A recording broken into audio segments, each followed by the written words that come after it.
Hello friends, welcome to my classroom. আজকে তোমাদের জন্য 22 নাম্বার মক টেস্ট নিয়ে এসেছি, ডেলি মক টেস্ট নাম্বার 22। এর আগে আমাদের 21টা মক টেস্ট হয়েছে। যারা যারা মক টেস্ট দাওনি বা কোনো একটা পার্টিকুলার মক টেস্ট যদি তুমি না দিয়ে থাকো, একটু কমেন্ট সেকশন চেক করবে। না দিয়ে থাকলে সেই মক টেস্ট দেবে এবং সেই মক টেস্টে তার নিচে গিয়ে কমেন্ট সেকশনে নিজের স্কোর ডেফিনেটলি জানাবে। আর মাত্র 8টা মক টেস্ট বাকি আছে, তারপর আমাদের অনলাইন কম্পিটিশন হবে। বোধহয় 20টা প্রশ্ন দিতে পারবো। সেই 20টা প্রশ্নের মধ্যে সবচেয়ে কম টাইমে সবচেয়ে বেশি সংখ্যক সঠিক উত্তর যে দেবে সে ফার্স্ট হবে, তারপরে একজন সেকেন্ড হবে এবং তাদের জন্য ডেফিনেটলি গিফটস বা প্রাইজ আমার তরফ থেকে থাকবে। এটা খুব জলদি হবে, ডিটেল ভিডিও আমি নিয়ে আসবো আর কয়েকদিনের মধ্যেই তোমরা জানতে পারবে সেটা।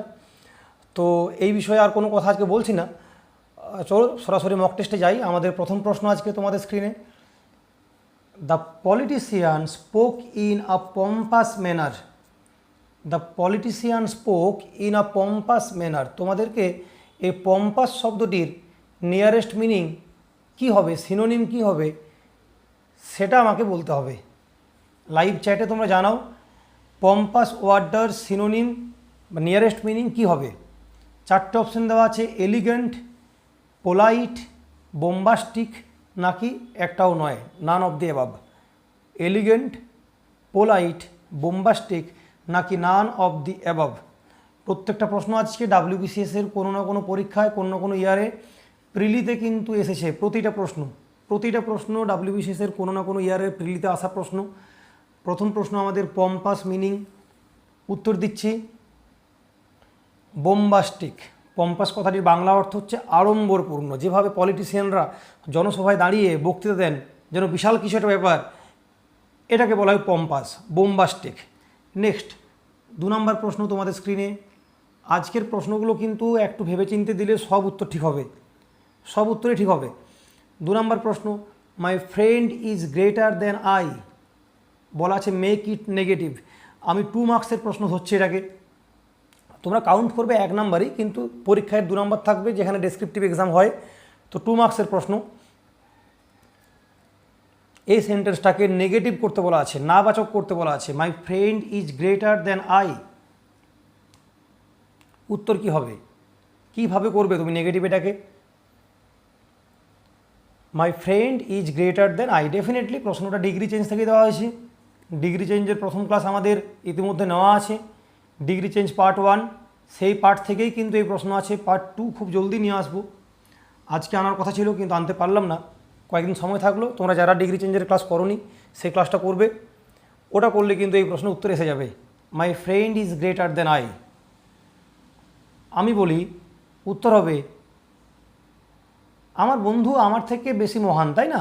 মাই friend is greater than I, তার মানে কি আমি আমার বন্ধুর মতো মহান নই। নাবাচক বাক্য হবে, আমরা সো অ্যাজ এটাকে প্রেফার করব, অ্যাজ নয়। তো আই এম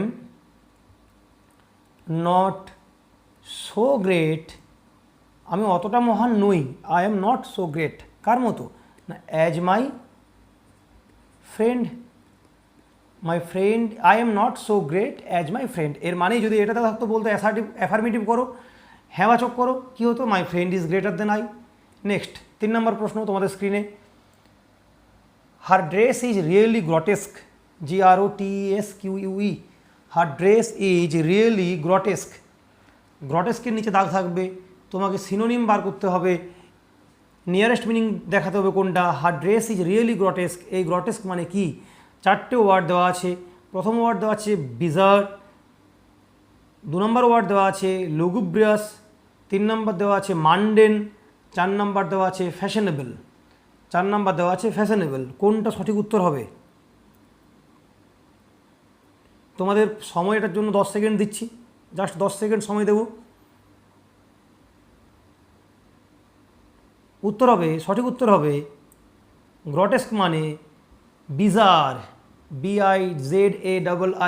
এই স্পেলিংটা খেয়াল করতে হবে, পরীক্ষা সেটাও দেয়, BIZZ দিয়ে দেবে, একটা আর দিয়ে দেবে, বা দুটো আর দেবে। সঠিক উত্তর কী হবে? BIZARRE।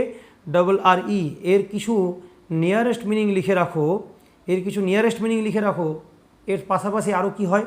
Word, WEIRD, odd, strange,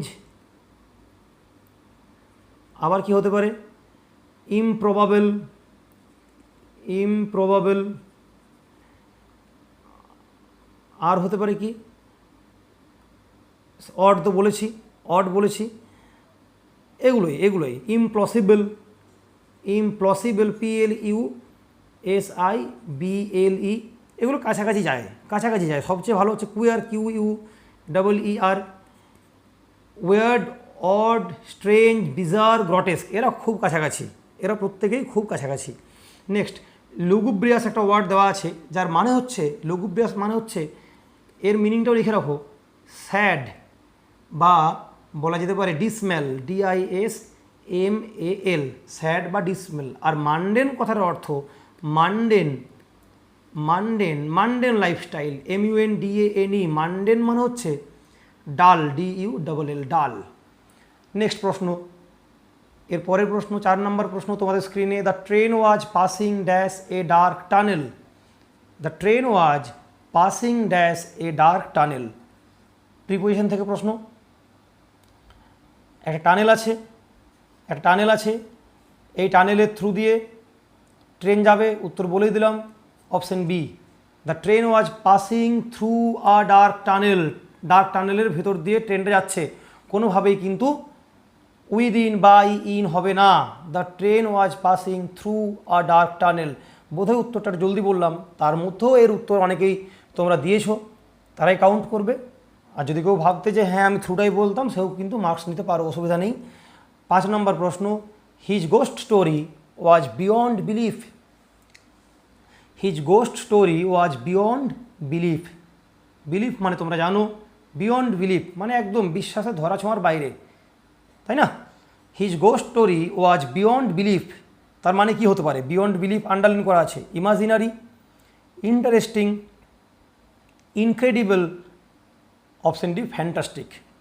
imaginary, interesting, incredible, fantastic. তোমাদের উত্তর, তোমাদের সময় 15 সেকেন্ড, আমি প্রত্যেকের উত্তর দেখব, কি উত্তর দাও, প্রত্যেক উত্তর দাও এটার। His ghost story was beyond belief, উত্তর হবে, সঠিক উত্তর হবে incredible, incredible is the right answer, অবিশ্বাস্য। ক্রেডিবল কথাটার অর্থ হচ্ছে, ক্রেডিবল, CREDIBLE, ক্রেডিবল কথার অর্থ হচ্ছে যে জিনিসটা এবল টু বি বিলিভড, যেটাকে বিশ্বাস করা যায়, এবল টু বি বিলিভড, তাই না? বা যেটা কনভিনসিং, যেটা কনভিন্স করতে পারে, সেটা হচ্ছে ক্রেডিবল। ক্লিয়ার? বিলিভেবল, ক্রেডিবল মানে হচ্ছে বিলিভেবল। এর যদি নিয়ারেস্ট মিনিং করতে হয় তোমাকে, ক্রেডিবলের নিয়ারেস্ট মিনিং কী হবে? তাহলে উত্তর কী হবে না, বিলিভেবল বা কনভিনসিং, ট্রাস্টওয়ার্দি, রিলায়েবল, এগুলো সঠিক উত্তর হয়। রিলায়েবল, ট্রাস্টওয়ার্দি, বিলিভেবল, কনভিনসিং, এগুলো সঠিক উত্তর হয়। আমাদের বিয়ন্ড বিলিভ মানে হচ্ছে ইনক্রেডিবল। নেক্সট প্রশ্ন, এর পরের প্রশ্ন তোমাদের স্ক্রিনে, each of the scholars belonging to various countries have spoken about it, correct the sentence. বলেই দেওয়া আছে বাক্যটি ভুল আছে, তোমাকে সঠিক বাক্য লিখতে হবে, সময় দেব, কোনো তাড়াহুড়ো নেই, পুরো বাক্য লেখো, প্রত্যেকটি ওয়ার্ডকে খেয়াল করো এবং বাক্যটি ঠিক করে লেখো, কোথায় ভুল আছে সেটা পয়েন্ট আউট করো। শুধু শব্দ লিখবে না, একটা শব্দকে পাল্টে দিলে, দুটো শব্দ পাল্টে দিলে তা নয়। 2 নম্বরের প্রশ্ন এটা, এখানে তুমি 1 নাম্বার ধরবে, বা 2 মার্কসের প্রশ্ন আসতে পারে কম্পালসারি ইংলিশে। তোমাকে সেন্টেন্স কারেকশন করতে দিয়েছে, পুরো সেন্টেন্স তোমাকে লিখতে হবে, সঠিক বাক্যটি কী হবে। তোমাদের জন্য সময় এই প্রশ্নে 30 সেকেন্ড, পুরো 30 সেকেন্ড সময় থাকছে। ভাবনা চিন্তা করে ধীরে সুস্থে লেখো, কোথায় ভুল আছে খুঁজে বার করো, সঠিক উত্তরটি লেখো। Each of the scholars belonging to various countries have spoken about it, সঠিক উত্তর কি হবে? Each of the scholars belonging to various countries have spoken about it. আর সময় দেবো না বেশি, এতক্ষণে অনেকের উত্তর আসছে। আমি বলছি কোথায় ভুল আছে প্রথমে দেখতে হবে।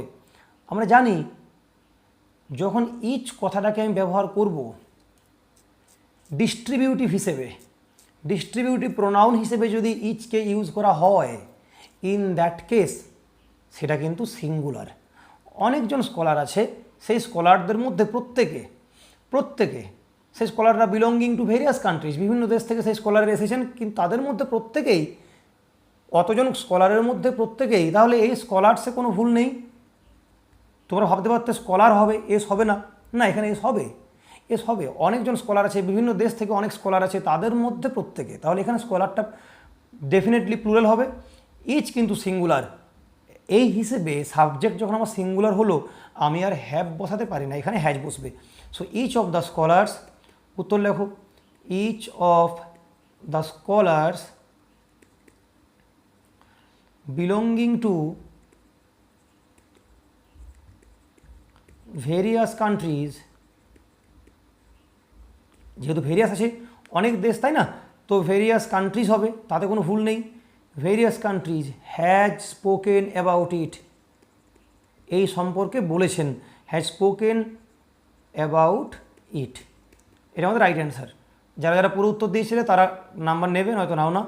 7 নম্বর sentence, all this happened prior 1971 war, all this happened prior 1971 war, 1971 যুদ্ধের আগে এই সব কিছু ঘটেছিল। All this happened prior 1971 war, correct this sentence.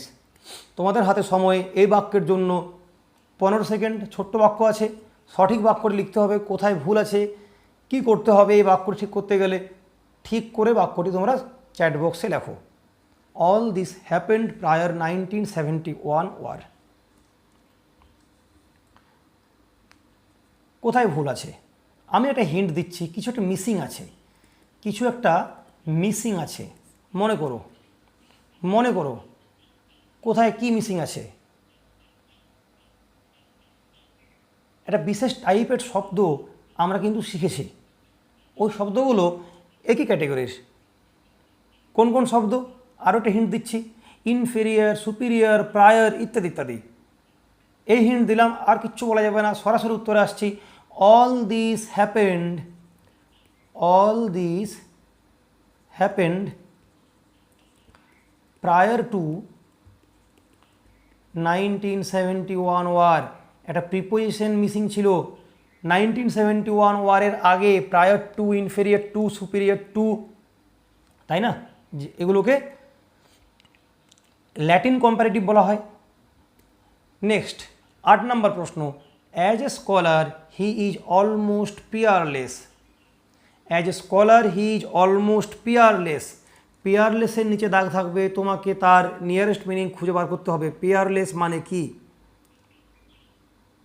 Peerless শব্দটির অর্থ কি? সুপারব, ব্রিলিয়েন্ট, আনইকুয়েলড নাকি all of the above? Superb, brilliant, unequalled নাকি অল অফ দ্য অ্যাবাভ? সময় 10 সেকেন্ড, প্রত্যেকে উত্তর দাও। As a scholar he is almost Peerless,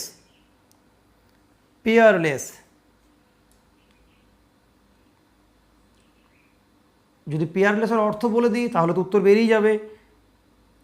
আমি অ্যান্সার বলছি, পিয়ারলেসের নিয়ারেস্ট মিনিং হবে আনইকুয়েলড। পিয়ারলেস কথাটার অর্থ হচ্ছে তুলনাহীন, অতুলনীয়, যার সাথে অন্য কারোর তুলনায় হয় না। আনইকুয়েলড, তার ইকুয়েল কেউ নেই, সেই কারণে আনইকুয়েলড। তো আনইকুয়েলড বলতে পারো, আনপ্যারালালড বলতে পারো। এর নিয়ারেস্ট মিনিং পিয়ারলেস মানে লিখে রাখো আনপ্যারালালড, PARALLED। প্যারালাল বানানটাও কিন্তু মাথায় রাখবে, স্পেলিং চেকে দিতে পারে, UNPARALLED। আনপ্যারালালড হতে পারে, আনরাইভেলড হতে পারে। রাইভেল মানে শত্রু, প্রতিদ্বন্দ্বী আর কি, তাই না, শত্রু ঠিক নয়, আর রাইভেল মানে প্রতিদ্বন্দ্বী। তো আনরাইভেলড। আর কি হতে পারে? ম্যাচলেস হতে পারে, ম্যাচলেস, যার কোনো ম্যাচই হয় না, ম্যাচলেস। পিয়ারলেস তো বললামই। ইনকম্পেয়ারেবল, যার তুলনা করা যায় না, ইনকম্পেয়ারেবল। এইগুলো শব্দ আমার নিয়ারেস্ট মিনিং, শব্দগুলো মাথায় রাখতে হবে, ঠিক আছে। আনপ্যারালালড, পিয়ারলেস, ম্যাচলেস, আনইকুয়েলড ইত্যাদি ইত্যাদি। 9 নম্বর প্রশ্ন তোমাদের স্ক্রিনে, a person who leaves his country, এটা হিজ হবে, ইজ নয়, who leaves his country to settle in another, একজন লোক যে তার দেশ ছেড়ে যায় অন্য একটা দেশে সেটেল করার জন্য, স্থায়ীভাবে পাকাপোক্তভাবে বসবাস করার জন্য একজন লোক যখন নিজের দেশ ছেড়ে যায় তখন সেই লোকটাকে কি বলা হয়? Immigrant, migrant, emigrant, refugee. Immigrant, migrant, emigrant, refugee. তোমরা অপশন দেখেই বুঝতে পারছো আমাদের কনফিউশনের জায়গা দুটো, ইমিগ্রেন্ট নাকি এমিগ্রেন্ট। ইমিগ্রেন্ট হবে নাকি এমিগ্রেন্ট হবে, পরীক্ষায় বারবার আসে, বিসিএসে পড়ার প্রশ্ন, হুবহু প্রশ্ন তুলে দিয়েছি, ইমিগ্রেন্ট নাকি এমিগ্রেন্ট। না জানলে উত্তর হবে না, না জানলে উত্তর হবে না। ইমিগ্রেন্ট কি আর এমিগ্রেন্ট কি? এতক্ষণ পর্যন্ত যারা উত্তর দিয়েছো তারা নিজেদের মার্কস নেবে, যদি ঠিক হয় আমি বুঝিয়ে দিই। ধরো দুটো দেশ আছে, এই একটা দেশ আর এই একটা দেশ। একজন ব্যক্তি যখন এই দেশ থেকে যাচ্ছে, এইটা তার নেটিভ দেশ, তার নেটিভ কান্ট্রি, এটা তার স্বদেশ। তিনি যখন তার স্বদেশ ছেড়ে যাচ্ছেন অন্য একটা দেশে বাস করার জন্য, সেই মুহূর্তে তিনি তার স্বদেশের প্রেক্ষিতে একজন এমিগ্রেন্ট।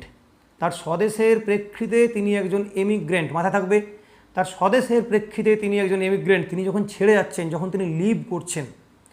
উল্টো দিকে এই লোকটাই তো এই দেশে আসছে। তো এ person who comes to a country, যে একজন একটা দেশে আসে, who comes to A foreign country, একটা অন্য দেশে যখন কোনো একজন লোক আসে two settle in that country, সেই দেশে থাকার জন্য, তখন তাকে বলা হয় ইমিগ্রেন্ট। তখন তাকে বলা হয় ইমিগ্রেন্ট। তাহলে এই লোকটাই নিজের দেশের পরিপ্রেক্ষিতে ইমিগ্রেন্ট, যে দেশে গেল সেই দেশের প্রেক্ষিতে কি না ইমিগ্রেন্ট। ক্লিয়ার বিষয়টা? এমিগ্রেন্ট এবং ইমিগ্রেন্টের মধ্যে যেন না গুলোয়, পরীক্ষাতে বারবার আসে এবং গুলিয়েও যায়। এ পার্সন হু লিভস, এখানে লিভ করার কথা বলা হলো, নিজের দেশ ছাড়ার কথা বলা হলো, সেই মুহূর্তে তিনি এমিগ্রেন্ট। আবার ওই লোকটা ইমিগ্রেন্ট যদি তিনি যে দেশে থাকবেন সেই দেশের প্রেক্ষিতে বিচার করি। ক্লিয়ার? নেক্সট প্রশ্ন, আমাদের শেষ প্রশ্ন, 10 নম্বর প্রশ্ন তোমাদের স্ক্রিনে। He is well versed dash astronomy. He is well versed dash astronomy. অর্থটিকে বোঝার চেষ্টা করো। He is well versed dash astronomy, এর মানে কি হতে পারে? এর মানে কি হতে পারে? হি is well versed dash astronomy. যদি এর অর্থ ইংলিশ মিনিং বলে দিই তাহলে তোমরা পারবে। হি ইজ ওয়েল ভার্সড, সময় দেবো না, যারা যারা ঠিক করেছো তারা তারা নাম্বার নেবে, আমি বলছি। হি is well versed in astronomy, well versed in something, in any subject. Well versed মানে হচ্ছে লার্নেড, LERNED, লার্নেড ম্যান, ঠিক আছে? Well versed, he is well versed in astronomy. এই ছিল আজকে 10টা প্রশ্ন। বিভিন্ন ধরনের প্রশ্ন আমি দেওয়ার চেষ্টা করেছি। মক টেস্ট ধীরে সুস্থে নিলাম। তোমাদের কার কেমন লাগলো ডেফিনেটলি কমেন্ট সেকশনে জানাবে। কে কত নাম্বার স্কোর করতে পারলে জানাবে। এই মক টেস্ট সিরিজ তোমাদের কেমন লাগছে সেটা জানাবে। আর একটা কাজ দিচ্ছি, আজকের মক টেস্ট তোমরা দিলে এখন গতকালের মক টেস্ট ঠিক আগের দিন যে মক টেস্টটা নিয়েছি, প্রত্যেক দিন এই কাজটা করবে। আজকে যে মক টেস্ট নিচ্ছি তার আগের দিনের মক টেস্ট, যেদিন যে মক টেস্ট নেবো তার ঠিক আগের মক টেস্টের লিঙ্ক তোমরা তোমাদের স্ট্যাটাস ইত্যাদিতে শেয়ার করবে, যাতে তোমাদের থ্রু দিয়ে আরও কোনো একজন ছেলে বা মেয়ে, অ্যাটলিস্ট একজনও যদি হয়, সেই যেন এই চ্যানেলটাতে আসে। এইটুকু রিকোয়েস্ট থাকলো তোমাদের কাছে। এটা আমার চ্যানেল ডিজার্ভ করে ডেফিনেটলি। আমি যেভাবে প্রত্যেকদিন তোমাদের জন্য মক টেস্ট নিয়ে আসছি, তোমরা চেষ্টা করো এই মক টেস্টগুলোকে তুমি বাদে তোমার কোনো বন্ধু হতে পারে, ভাই হতে পারে, বোন হতে পারে, পরিচিত যে কেউ হতে পারে, অন্তত একজনের কাছে পৌঁছে দাও। ওকে, যারা মক টেস্ট দিলে সবাইকে থ্যাঙ্কস। নেক্সট আমরা কালকে আবার আসছি নতুন মক টেস্ট নিয়ে।